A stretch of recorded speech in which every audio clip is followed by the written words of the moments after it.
Posso jejuar e orar. Este será o título da nossa 7ª lição, do segundo trimestre do ano de 2023, da classe juvenis.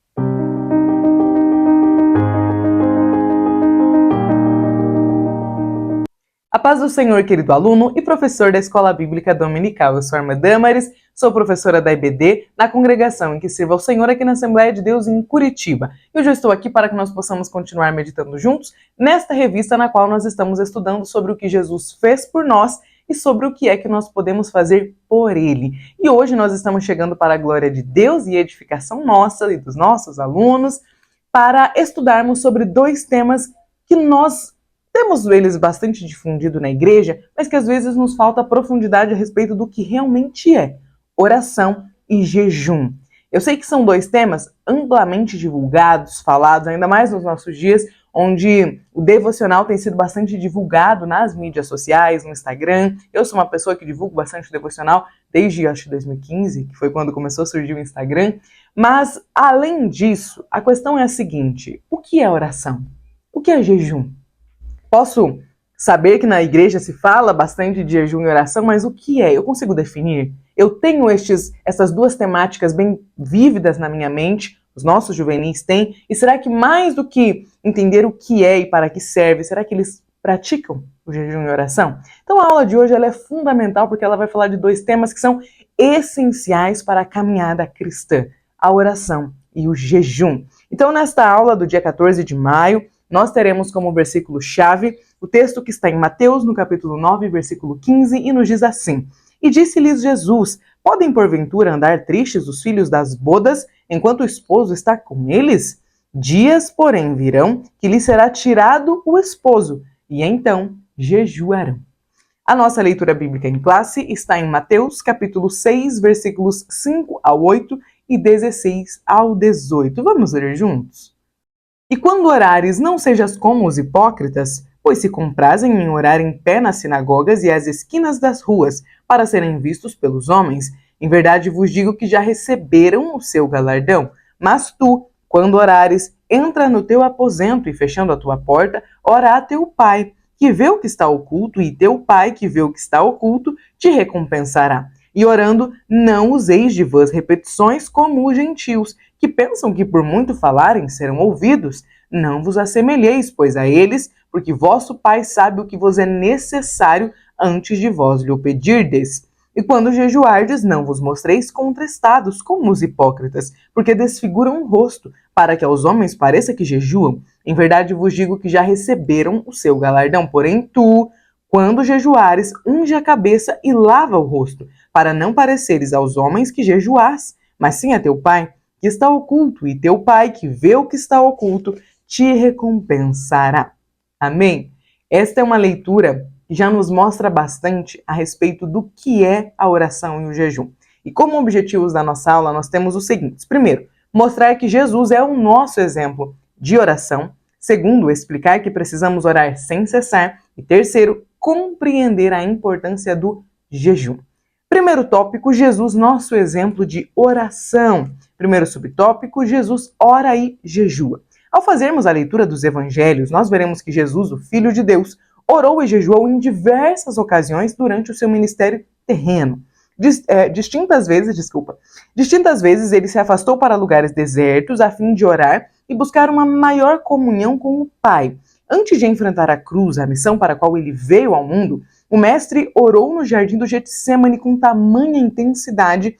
Lucas, no capítulo 22 e 44, registra o seguinte: que o seu suor tornou-se grandes gotas de sangue. O Salvador também jejuou e disse que chegaria o dia em que os seus discípulos teriam de jejuar. A prática do jejum e da oração não foi revogada pelo Mestre e deve ser observada por todos os seus seguidores em todos os tempos, ou seja, por nós e pelos nossos alunos. Jesus é o nosso maior modelo de oração e também de jejum, porque ele nos mostra, através da sua vida, através da biografia, dos registros que nós temos da vida dele no Novo Testamento, principalmente nos 4 evangelhos, onde nós constantemente vemos Jesus orando. E nós vemos que Jesus jejuava, nós vemos que Jesus mantinha uma vida de comunhão com o Pai, que ele se afastava para orar, mas que também orava próximo aos seus discípulos. Então Jesus Era alguém, um modelo na Bíblia de alguém que orava sem cessar, que mostrou a nós, com seu exemplo vívido, qual era a forma para vencer as tentações, orando sem cessar. Segundo subtópico, Jesus ensina os discípulos a orar. Depois de verem o mestre orando, os primeiros discípulos manifestaram o desejo de aprenderem com Jesus a orar. Tal fato mostra o quanto eles foram influenciados pelos momentos em que Jesus Cristo passava junto ao Pai em oração. Certa vez os discípulos disseram: Senhor, ensina-nos a orar. Lucas 11, capítulo 11 e versículo 1. Então Jesus lhes ensinou uma oração breve, diferente das que faziam os fariseus, porém belíssima e rica em instruções. O mestre ensina então a tão conhecida oração do Pai Nosso, ou oração dominical. Muitos acreditam que essa oração deve ser decorada ou repetida de forma mecânica e vazia por todos os seus seguidores, né? Todos aqueles que seguem a Cristo. Grande parte acredita que nós devemos repetir a oração do Pai Nosso todos os dias. Vamos fazer aqui a oração antes de levantar, antes de algo importante. Eu não sei se os irmãos já viram que muitas vezes jogadores, seja de futebol ou de outros esportes, antes de iniciar uma partida, de iniciar um jogo, uma corrida, eles se reúnem e fazem a oração do Pai Nosso. Então veja que a oração do Pai Nosso com certeza é o trecho da Bíblia mais lido, mais falado e mais decorado no mundo todo, ainda mais do que o Salmo 23, porque muitas pessoas usam o texto da oração do Pai Nosso como se fosse um mantra, algo que precisa ser repetido várias vezes por circunstâncias, às vezes, tô passando por uma dificuldade, vou orar aqui tantos Pai Nosso e vai me ajudar.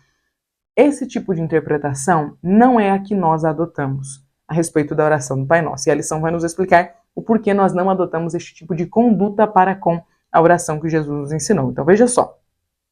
Podemos afirmar que Jesus apenas apresentou um roteiro, um modelo que seus seguidores poderiam utilizar se assim desejassem. Nesta lição, nós desejamos enfatizar o fato de que o mestre orava e jejuava. Seu exemplo conduziu os seus discípulos a fazerem o mesmo. Então, como eu já mencionei aqui para os irmãos, é importante nós ensinarmos aos nossos juvenis a distinção do que significa a oração que Jesus ensinou e do porquê nós, por exemplo, assembleianos, nós pentecostais, não utilizamos a oração do Pai Nosso como um mantra, não incentivamos a repetição dela na igreja. O motivo é que nós entendemos que o mestre não estava ali dizendo todos os dias vocês vão orar dessa forma, não importa o que aconteça, é essa oração que vocês vão fazer. Não era isso que o Senhor estava dizendo. Nós acreditamos que Ele queria passar um modelo de oração, uma forma de nos incentivar, a ter ali um roteiro a seguir de oração. Mas não significa que eu não possa falar outras coisas ao Senhor, que eu não possa chamá-lo por outro nome, ou que eu não possa me aproximar dizendo algo que vem do meu coração e que talvez não siga aquele modelo. Se nós pensarmos no que significa a comunhão que o Senhor deseja ter conosco, comunhão é uma via de mão dupla. Então, para que alguém tenha comunhão com outra pessoa, ela precisa ter a comunhão e receber comunhão. Como se forma uma amizade? Como é a relação ou o relacionamento com quem você é mais próximo no seu dia a dia? Por exemplo, a pessoa mais próxima de mim é o meu esposo. E nós mantemos uma relação, um diálogo que vai e vem. Ele fala comigo e eu falo com ele. Nós conversamos todos os dias. Isso é um relacionamento. Nós temos comunhão um com o outro. A mesma coisa é o que o Senhor deseja ter conosco. Relacionamento, comunhão, intimidade. Por isso, ter apenas uma forma de falar com Deus não seria suficiente para estabelecermos uma comunhão. Porque num relacionamento nós falamos do que vemos, do que vivemos, do que pensamos, do que desejamos. Pensa como que se estruturam as conversas que você tem com seu cônjuge, com seus pais, com seus filhos. Você fala sobre o dia que você teve, você fala sobre o que você quer fazer no final de semana, você fala sobre o que vocês terão para comer no jantar. Ou seja, você tem uma conversa para fins variados e sobre coisas muito distintas. Portanto, imagina se nós chegássemos diante do Senhor todos os dias com a mesma oração. Que relacionamento seria esse? O Senhor deseja nos ouvir e às vezes o que nós temos para falar para o Senhor não está na oração do Pai Nosso. Muitas vezes eu chego diante do Senhor com reclamações. Sabe, reclamações assim, falando, poxa, Senhor, hoje o dia foi tão difícil, foi tão pesado e eu tô triste. Hoje eu me frustrei. Muitas vezes eu faço essa oração diante de Deus. E essa oração não se enquadra no Pai Nosso. É por isso que nós não devemos nos apegar como se ela fosse um mantra, não é. É um modelo. Aqui o Senhor estava nos ensinando como nós podemos nos aproximar do Senhor e o que nós podemos dizer. Mas a gente pode ir muito além. A partir do momento que você começa a ter um relacionamento com o Senhor, e é o que nós professores desejamos para os nossos alunos, para os nossos juvenis, eles podem falar com o Senhor sobre o que eles estão vivendo, sobre o que eles estão sentindo, sobre o que eles desejam para o futuro deles, sobre as dúvidas que estão na cabeça deles. Na minha adolescência, eu tive um período de bastante questionamento com o Senhor, porque eu comecei a estudar bastante o que era criacionismo, o que era evolucionismo, e muitas coisas eu perguntava para Deus, eu falava, Senhor, e aí? E por muitas vezes o Senhor me respondeu. Nem sempre de forma audível, mas muitas vezes eu encontrava respostas em outros livros, em partes da Bíblia, e no mesmo momento era como se eu entendesse o Senhor estar me dando a resposta que eu pedi. Então as minhas dúvidas, os meus questionamentos foram sanados pelo próprio Senhor. É este um modelo de relacionamento que Ele deseja ter conosco, de alguém que compartilha com Ele a sua vida. Se Jesus deseja ser o nosso amigo, e Ele fala que mais do que servos, Ele quer ser o nosso amigo, se este é o desejo dele, é porque Ele quer nos ouvir. Desde o início da humanidade, o Senhor tem o desejo de estabelecer um relacionamento conosco. Portanto, que os nossos alunos, e nós também, possamos aprender com esta lição, que Jesus quer que nós possamos vir a falar com Ele. E, Madamares, mas o que eu tenho para falar hoje não é tão amigável. Às vezes você fala, eu estou bravo com Deus. Eu sei que é uma situação, né, chega a ser uma ignorância nós ficarmos bravos com Deus, mas acontece. Nós somos humanos. Às vezes a gente olha para uma situação e a gente fala, poxa, Senhor, eu queria que fosse para mim. Asaf sofreu disso e a gente também sofre às vezes. Às vezes a gente vê o vizinho sendo abençoado e fala, poxa, Senhor, eu queria um carro novo, uma promoção no meu emprego, fazer uma viagem com a minha família. Tá tudo bem, o Senhor nos compreende. Ele quer nos ouvir. Mais do que nós sejamos cumpridores da sua palavra, Ele deseja nos ouvir. O Senhor não quer um monte de pessoas ali o adorando sem raciocínio, sem pensar, sem questionar, porque Ele nos convida através da sua palavra para oferecer a Ele um culto racional. E no culto racional eu digo, Senhor, hoje eu estou muito cansada, eu não queria nem ter vindo, mas eu estou aqui. No culto racional, às vezes a gente diz, Senhor, hoje foi tão puxado, eu falei coisas que eu não queria ter falado. O meu domínio próprio se foi. Fiquei brava, me irei, perdi a cabeça. Não acontece com a gente todos os dias? Às vezes a gente não leva uma fechada no trânsito e fica revoltado. O Senhor quer nos ouvir confessar as nossas dificuldades, as nossas dores, porque Ele deseja ser o nosso Senhor, não distante, mas tão próximo, que nós podemos compartilhar com Ele as nossas dificuldades, as nossas alegrias, as nossas frustrações. O Senhor deseja ser o nosso amigo. Que a gente possa desfrutar desta oportunidade. Vamos continuar? Segundo tópico, orar sem cessar. Primeiro subtópico, tem protocolo para oração? Qual a melhor posição para a oração e o melhor momento? Podemos afirmar que não existe um protocolo específico para a oração, embora muitos crentes, na atualidade, prefiram fazer as suas orações de joelho. Os judeus, lá nos tempos bíblicos, tinham o costume de orar de pé. Essa era a postura da oração aceita por eles. No entanto, lá no jardim do Getsemane, o evangelista Lucas vai dizer que Jesus se colocou de joelhos para orar, em seu livro, né, capítulo 22, versículo 41. Que fique claro que não é a posição do nosso corpo no momento da oração que vai determinar se as nossas orações serão respondidas pelo Pai Celeste ou não. O mais importante é que a gente possa orar sem cessar. E é claro que para orar sem cessar, muitas vezes eu não vou conseguir me ajoelhar. Às vezes eu vou orar em pé. Por exemplo, donas de casa em ação, se tiver irmãs, me deixa aqui nos comentários se também acontece com vocês. Eu tenho profundas experiências com o Senhor, vários momentos devocionais, não quando eu estou sentada orando, estudando e lendo. Muitas vezes eu tenho experiências com o Senhor quando eu estou em pé na pia, lavando louça, fazendo almoço, fazendo janta, lavando fogão, limpando o chão. Muitas vezes o Senhor falou comigo quando eu estava orando enquanto fazia um serviço. Quando eu amamentava minha filha, que ela era pequenininha, diversas vezes eu comecei cantando, lendo algum texto. Foi um dos períodos da minha vida que eu li bastante no momento da amamentação e por inúmeras vezes eu orei, sabe, de forma íntima. Muitas orações que eu tenho certeza que estão registradas no trono da graça foram feitas enquanto eu amamentava minha filha.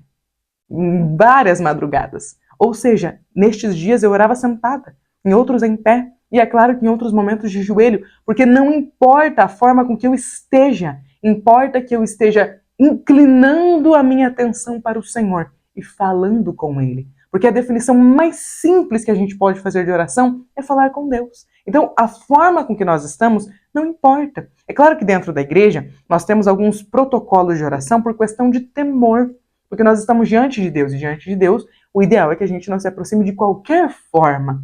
Mas, na nossa vida diária, às vezes dirigindo um carro, às vezes segurando ferro no ônibus, voltando para casa, a gente não começa a falar com o Senhor? Eu tenho certeza que nestes momentos o Senhor nos ouve, que Ele não nos repele, porque não estamos de joelho. Como vimos, os judeus, nos próprios períodos ali dos dias de Jesus, oravam de pé. Então não é a forma com que nós estamos, com que o nosso corpo está, mas o que determina a nossa oração é onde os nossos pensamentos estão, é onde o nosso desejo está. Se você está diante do Senhor, se dirigindo a Ele, desejando falar com Ele, não importa se você está sentado, se você está em pé, se você está lavando uma louça, se você está dirigindo um carro ou se você está amamentando um bebê. O Senhor deseja nos ouvir. Amém? Vamos continuar? Ponto 2.2, é preciso orar. Jesus orava e as Escrituras Sagradas nos advertem a orarmos sem cessar, a fim de que não venhamos a cair em tentação. O apóstolo Paulo, como um seguidor de Jesus, também orava, e em sua primeira carta aos Tessalonicenses, ele revela o quanto orou em favor daqueles irmãos. Quando Paulo diz orar sem cessar, ele está mostrando que nós podemos orar em todo o tempo, em qualquer lugar e a qualquer hora, sem protocolos. Por intermédio de nosso sumo sacerdote, hoje nós temos acesso a qualquer momento ao trono do Eterno. O véu do templo se rasgou, pois o sacrifício de Jesus abriu o caminho para Deus. Hoje nós temos a oportunidade de nos dirigirmos diretamente a Deus, sem intermediários, sem sacerdote, sem escolher uma oferta, um animal para levar diante de Deus, nós podemos falar diretamente com o Pai. Será que nós estamos aproveitando dessa oportunidade?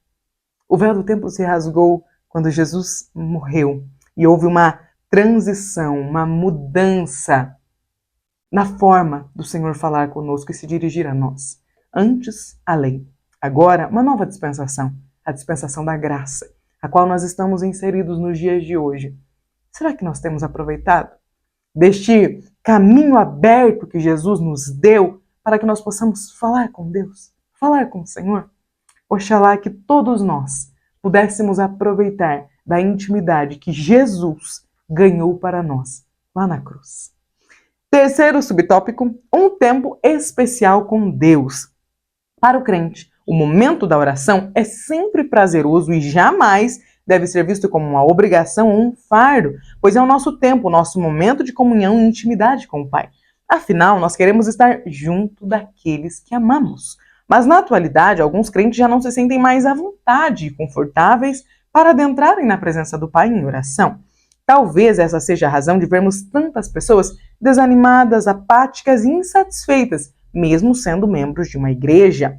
Não se engane, sem oração não há intimidade com Deus e o nosso relacionamento com Ele se torna superficial. Sem um relacionamento mais íntimo e pessoal com Deus, nós nos tornamos como os crentes de Laodiceia, mornos espiritualmente. Mornidão significa letargia e apatia por tudo que diz respeito ao reino de Deus. E aqui vem a pergunta: como você está? Morno, frio ou cheio do Espírito Santo? Aqueça sua alma e o seu espírito por intermédio da oração. É tempo de buscarmos a Deus. Quem tem ouvidos, ouça o que o Espírito diz às igrejas. Apocalipse, capítulo 3 e versículo 22. Vamos para o nosso terceiro tópico e agora nós iremos falar sobre o jejum. A prática do jejum anda bastante em alta, não por conta do jejum bíblico, mas por conta daquele jejum intermitente. E por conta dos jejuns que as pessoas indicam para que sejam feitos, médicos, nutricionistas, quando se trata de muito peso, sobrepeso, né, para que as pessoas possam ali perder uns quilinhos e tal, para que tenha uma alimentação mais saudável, para que o corpo consiga dar uma respirada, liberar algumas toxinas.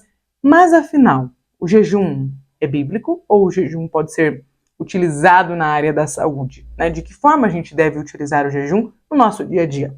Vamos lá. Primeiro subtópico, a definição de jejum. Então veja só, Como nós podemos definir o jejum? Inclusive, essa pergunta você pode fazer aos seus juvenis. A definição ela é breve e simples, é a abstinência total ou parcial de alimentos durante um determinado período, de acordo com o nosso dicionário teológico. O propósito é reservar um tempo maior para a oração e para a comunhão com o Senhor. De acordo com os preceitos bíblicos, o jejum deve estar associado à oração. Jejum não é somente ficar sem se alimentar, como fazem alguns adeptos de algumas religiões orientais e também de algumas pessoas que praticam o chamado jejum intermitente, para ajudar no emagrecimento. O propósito do jejum bíblico deve ser reservar um momento específico para uma maior comunhão com Deus. Sendo assim, existem jejuns para fins terapêuticos, existem jejuns por conta das religiões orientais e também existem jejuns, né? No caso de emagrecimento, no caso de fazer algum exame, tudo isso chama-se jejum por conta de ser abstinência de alimentos. Mas na palavra, o jejum que as escrituras nos incentivam a fazer é um jejum diferente. Porque quando você está num período de abstinência total ou parcial de alimento, você está com o desejo de ter uma comunhão maior com Deus, de ter um relacionamento mais íntimo, mais profundo com o Senhor.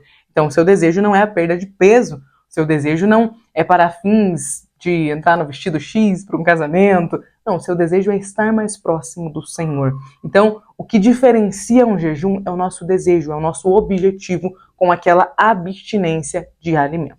Vamos continuar? O jejum no Antigo Testamento, ponto 3 e 2. Lendo o Antigo Testamento, nós encontramos vários momentos específicos em que pessoas e até moradores de cidades inteiras jejuaram. Nós aprendemos que a prática do jejum estava sempre associada à oração, à humilhação e ao quebrantamento diante do Senhor, seja para receber o perdão por alguma falta ou também para alcançar uma graça ou uma resposta. Muitos só alcançaram a vitória e o livramento porque jejuaram e oraram. O profeta Joel, que exerceu seu ministério no Reino do Sul, em Judá, ao falar a respeito do iminente castigo de Deus, afirma: ainda assim, agora mesmo diz o Senhor, convertei-vos a mim de todo o vosso coração. E isso com jejuns, com choro e com pranto. Joel capítulo 2, versículo 12. O povo precisava se voltar para o Senhor enquanto havia tempo, pois em breve a destruição viria sobre eles. O profeta Joel fala de uma conversão genuína que era marcada por jejum e por contrição. Vemos também o exemplo de Acabe, um dos piores reis do Reino do Norte.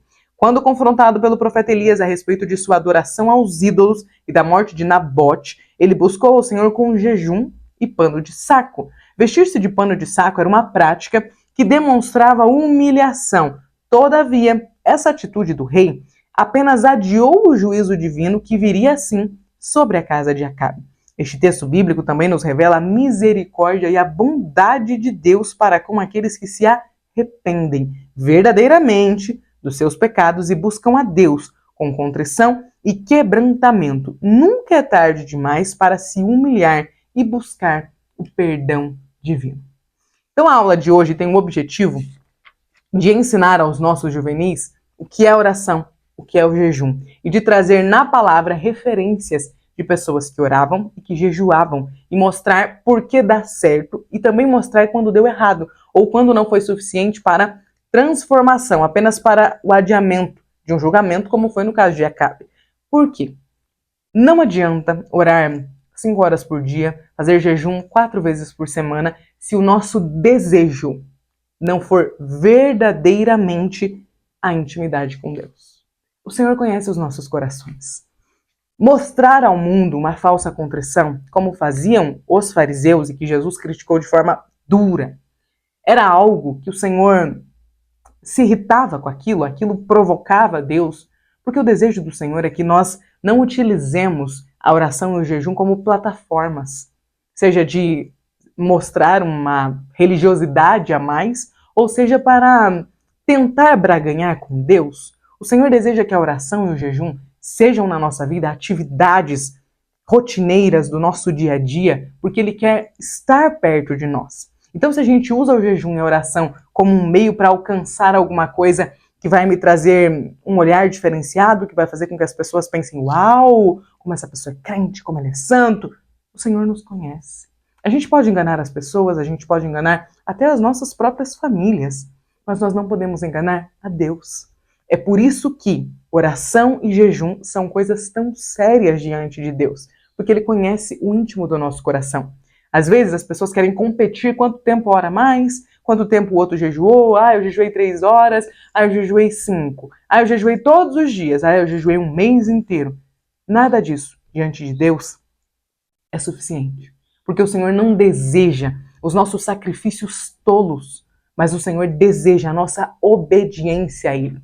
Então, eu poderia jejuar todos os dias se eu ignorasse o que as Escrituras me ensinam, o que elas me ordenam, não seria válido o meu jejum.